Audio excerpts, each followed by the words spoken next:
तो आज हम बात करेंगे अबाउट रिलेटिविटी ऑफ वेलोसिटीज़। जैसे हमने स्टार्ट किया था कि आइंस्टाइन की स्पेशल थ्योरी ऑफ रिलेटिविटी के दो पास्टुलेट्स हैं, एक रिलेटिविटी पास्टुलेट है और एक स्पीड ऑफ लाइट पास्टुलेट है।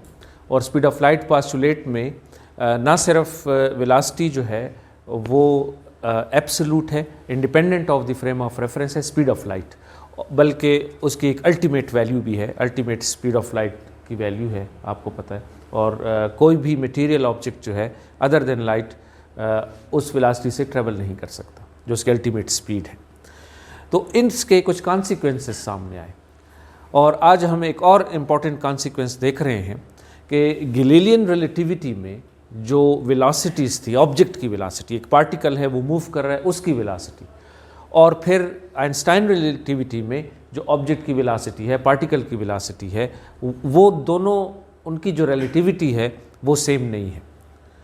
अगर एक ऑब्जेक्ट मूव कर रहा है और दो फ्रेम ऑफ रेफरेंस हैं और उनके दरमियान गैलीलियन ट्रांसफॉर्मेशन है, तो velocity, law of velocity addition जिसे हम कहते हैं, वो कुछ और शक्ल में आता है। लेकिन अगर लॉरेंट्ज़ ट्रांसफॉर्मेशन है तो लॉ ऑफ वेलोसिटी एडिशन जो है उसकी शेप चेंज हो जाती है। ऑल्दो कि हम एंड पे देखेंगे कि आप लॉरेंट्ज़ ट्रांसफॉर्मेशन से या स्पेशल रिलेटिविटी में जो रिलेटिविटी ऑफ वेलोसिटीज़ है उसको आप रिड्यूस कर सकते हैं towards Galilean relativity in the limit कि जब स्पीड ऑफ लाइट, एक ऑब्जेक्ट जो है वो स्पीड ऑफ लाइट को अप्रोच करेगा, उसकी स्पीड जो है वो स्पीड ऑफ लाइट को अप्रोच करेगी। लेकिन जो लॉरेंट्ज़ ट्रांसफॉर्मेशंस हैं या Einstein special theory of relativity है, उसमें जो वेलोसिटीज़ की रिलेटिविटी है वो आज हमने इधर डिराइव करनी है कि किस तरह वेलोसिटीज़ जो हैं वो रिलेटिव हैं। तो सबसे पहले हम इसमें देखते हैं कि हमारे पास अगर दो ऑब्जर्वर्स हैं, इनर्शियल ऑब्जर्वर्स हैं, और वो ऑब्जर्वर्स जो हैं वो एक रिलेटिव मोशन में है। फॉर एग्जांपल हम ऑब्जर्वर किस तरह कंस्ट्रक्ट करते हैं या एक इनर्शियल फ्रेम ऑफ रेफरेंस किस तरह कंस्ट्रक्ट करते हैं। जैसे आप देखें, क्या इधर हम इज्यूम कर रहे हैं कि हमारी मोशन जो है वो वन डायमेंशन में है, ओनली इन एक्स डायमेंशन। तो ये देखिए हमारे पास एक ऑब्जर्वर है या एक फ्रेम ऑफ रेफरेंस है जिसको लेट्स से एस कह दें, ठीक है, और एक और ऑब्जर्वर है एस प्राइम और वो मूव कर रहा है विद वेलोसिटी v। अब ये जो है ये रिलेटिव वेलोसिटी है इनके दरमियान। अब ऑब्जर्वर s को लगेगा कि वो s प्राइम मूव कर रहे हैं with velocity v to the right, या अगर आप ऑब्जर्वर s प्राइम है तो वो उसको लगेगा कि ऑब्जर्वर s जो है वो अपोजिट डायरेक्शन में विद वेलोसिटी v ट्रेवल कर रहा है। तो ये रिलेटिव वेलोसिटी इनके दरमियान एग्जिस्ट करती है। लेकिन जो फ्रेम ऑफ रेफरेंस की वेलोसिटी है उसको हम v कह रहे हैं। अब इज्यूम करें कि हमारे पास एक पार्टिकल है और वो पार्टिकल जो है वो भी मूव कर रहा है और उसकी वेलोसिटी जो है, अब इसकी जो वेलोसिटी है वो दोनों फ्रेम्स डिफरेंटली ऑब्जर्व करेंगे। लेट्स से u जो है वो s फ्रेम ऑफ रेफरेंस की वेलोसिटी है और u प्राइम जो है उसको हम कह देते हैं वो s प्राइम ऑब्जर्व करेगा, u प्राइम। अब इस पूरी सेटिंग में आप देखें कि हमारे पास एक पार्टिकल है और वो मूव कर रहा है और हमारे पास दो ऑब्जर्वर्स हैं, एक s और एक s प्राइम, और इनके दरमियान रिलेटिव वेलोसिटी है, यानी s प्राइम या तो s के हिसाब से मूव कर रहा है towards right with velocity v, और या फिर s प्राइम के हिसाब से s मूव कर रहा है in opposite direction with velocity, same velocity v। तो इस तरह ये रिलेटिव वेलोसिटी रिलेटिव मोशन में है। ये दो ऑब्जर्वर्स जो हैं, ये दो फ्रेम ऑफ रेफरेंस जो हैं या रिलेटिव मोशन में है। फिर दूसरी तरफ एक और वेलोसिटी है और वो पार्टिकल जो हमारे पास है वो मूव कर रहा है, एक ऑब्जेक्ट है, एक पार्टिकल है, वो मूव कर रहा है और उसकी वेलोसिटी, ये दोनों फ्रेम ऑफ रेफरेंस डिफरेंट लेंगे, एक u उसको मेजर करेगा और एक u प्राइम मेजर करेगा। अब हम देखते हैं कि अगर हम लॉरेंट्ज़ ट्रांसफॉर्मेशंस को यूज़ करें, लॉरेंट्ज़ ट्रांसफॉर्मेशन को अगर हम यूज़ करें तो इन दो वेलोसिटीज़ को हम किस तरह आपस में कनेक्ट कर सकते हैं, यानी u और u प्राइम को कैसे कनेक्ट करेंगे।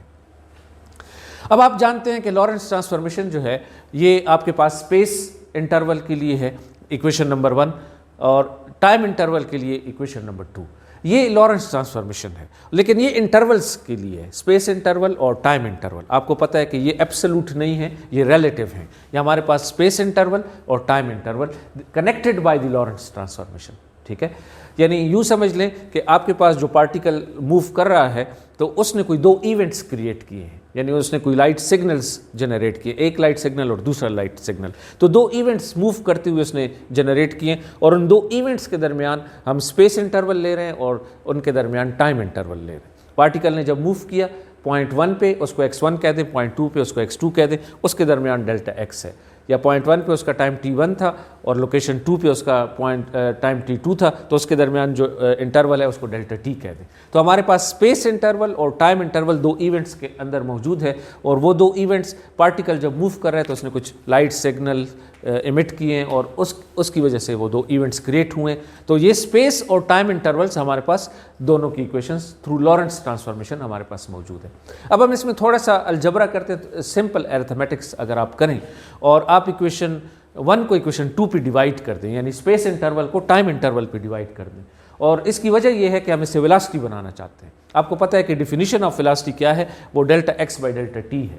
तो अगर मैं लेफ्ट साइड इक्वेशन 1 का लेफ्ट साइड और इक्वेशन 2 का लेफ्ट साइड देखें तो delta x divide by delta t आ जाएगा, और इस तरीके से राइट साइड पे हमने डिवाइड किया।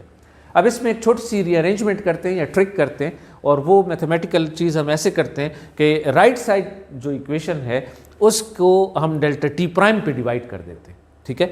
तो फर्स्ट टर्म में आप देखें तो delta x prime divide by delta t prime आ जाएगा, और चूंकि उसके साथ v के साथ वो कैंसिल हो जाएगा ऊपर न्यूमरेटर में, और डिनोमिनेटर में फर्स्ट टर्म 1 हो जाएगी और फिर v delta x prime by delta t हो जाएगा।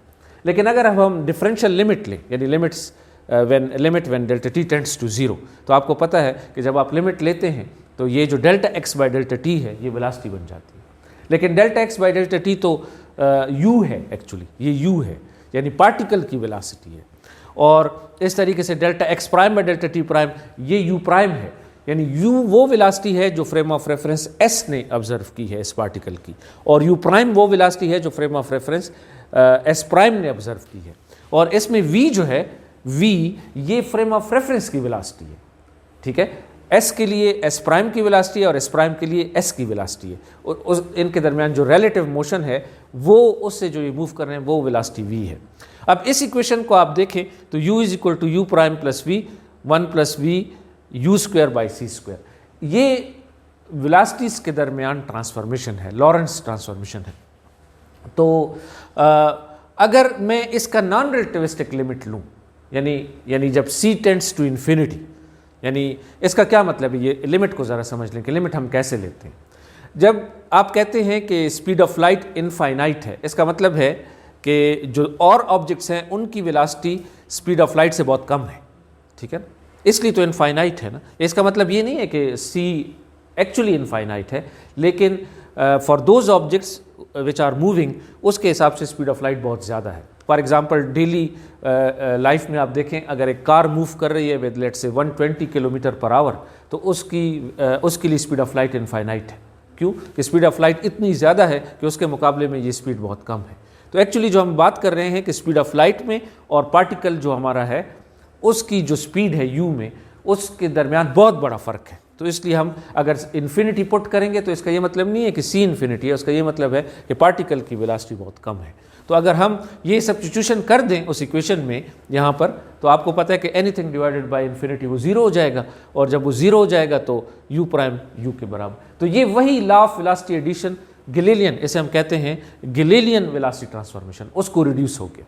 यानी हमारी जो लॉरेंट्ज ट्रांसफॉर्मेशन थी वेलोसिटी की एडिशन की, वो रिड्यूस कर गई गैलीलियन ट्रांसफॉर्मेशन को। अब जो गैलीलियन ट्रांसफॉर्मेशन है वो लो वेलोसिटीज़ के लिए तो ट्रू है, इसीलिए तो आइंस्टाइन की स्पेशल रिलेटिविटी से जो ट्रांसफॉर्मेशन ऑफ वेलोसिटीज़ आई है वो आप देख रहे हैं कि उसकी इस लिमिट के अंदर वो चीज़ आ गई है, गैलीलियन ट्रांसफॉर्मेशन आ गई है। लेकिन इट्स नॉट एक्चुअली करेक्ट, ये बिल्कुल सही नहीं है। उसकी वजह ये है कि लेट से अगर आप ये फोटॉन के लिए अप्लाई करें, लाइट के लिए अप्लाई करें, और एक फ्रेम ऑफ रेफरेंस में लाइट की डायरेक्शन इस तरफ हो, और आप यानी ये u जो है ये आप वेलोसिटी ऑफ लाइट ले लें, ठीक है, इस इक्वेशन में u को स्पीड ऑफ लाइट ले लें, यानी एक फोटॉन है जो आपकी तरफ मूव कर रहा है, और u प्राइम तो फिर वही स्पीड ऑफ लाइट दूसरे फ्रेम ऑफ रेफरेंस में होगी और उसमें v ऐड हो रहा है। इसका मतलब ये है कि you can go beyond speed of light. तो स्पीड ऑफ लाइट जो है वो c से बड़ी हो सकती है, विच इज़ नॉट ट्रू, ठीक है ना। तो c is equal to C plus V, something is adding to it. तो इस तरीके से आप देखते हैं कि चूंकि it contradicts law of velocity addition, Galilean relativity में it contradicts this postulate of speed of light postulate को कंट्रडिक्ट करता है, क्योंकि उसमें हम ये कहते हैं कि स्पीड ऑफ लाइट कांस्टेंट है, इंडिपेंडेंट ऑफ ऑब्जर्वर है, और यहाँ पर आपको ये नज़र आता है कि इंडिपेंडेंट ऑफ ऑब्जर्वर नहीं है। तो इसलिए लो स्पीड्स के ऊपर तो गैलीलियन ट्रांसफॉर्मेशन ठीक है, लेकिन हाई स्पीड पे जब आपको इफेक्ट नज़र आता है तो उस वक्त आपके लिए ये जो लॉ ऑफ वेलोसिटी एडिशन है वो ठीक नहीं रहता, Galilean law of velocity addition. फिर हमारे पास जो ट्रांसफॉर्मेशन है, जो करेक्ट ट्रांसफॉर्मेशन है, वो आइंस्टाइन की जो लॉरेंस ट्रांसफॉर्मेशन से जो हमने law of velocity addition derive किया है वो करेक्ट है। सही। तो आपने देखा कि इवन हमारे पास वेलोसिटीज़ जो हैं वो रिलेटिव है, पार्टिकल की जो वेलोसिटी है वो रिलेटिव है, वो एक फ्रेम ऑफ रेफरेंस और दूसरे फ्रेम ऑफ रेफरेंस में डेफिनेटली सेम नहीं है, लेकिन उनके दरमियान जो ट्रांसफॉर्मेशन है वो actually correct transformation Lorentz transformation के ज़रिए से आई है, लेकिन वो रिड्यूस करती है in the limit when speed of light is very much greater than the speed of light of A particle. तो वही लॉ ऑफ वेलोसिटी एडिशन या गैलीलियन ट्रांसफॉर्मेशन को रिड्यूस कर जाती है। ठीक है, पूछें अगर कोई क्वेश्चन। Okay, thank you.